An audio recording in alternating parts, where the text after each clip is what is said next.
Ndị Ozuu Village, Ndiukwuenu na Orumba North ka a gwara anyị na ha chịkọbara ịkpọ ganagani n'ụzọ udo wee bịa na obi gọọmenti Anambra steeti n'Awka iji wee kpọọ oku ka a gbatara ha ọsọ enyemaka ngwa ngwa site n'aka gọọmenti steeti a n'etu esi were na-anapụ ha ana ha dị na Mamo River Forest Reserve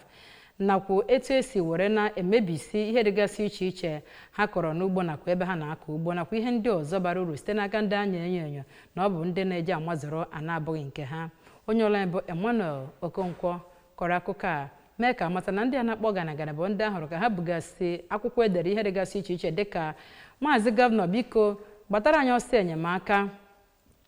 a na-anapụ anyị ana anyị site n'aka ndị na-anara mmadụ ana. Ndị be anyị na-anwụzi kwa ụbọchị n'ihi agụụ na imerime ihe ndị ọzọ ha dịgasịrị na ya bụ akwụkwọ.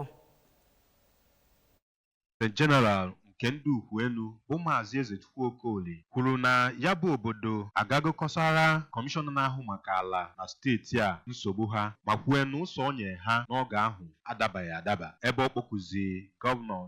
Soludo ka ọ bụrụ ga-eneba anya n'okwu ahụ iji wee weta ya bụ okwu na njedebe ma kwụsị tigbuo zọgbuo dị n'obodo ahụ. N'okwu ha dị iche iche, onye ji chiamanụ nke Ozuu Village bụ Maazị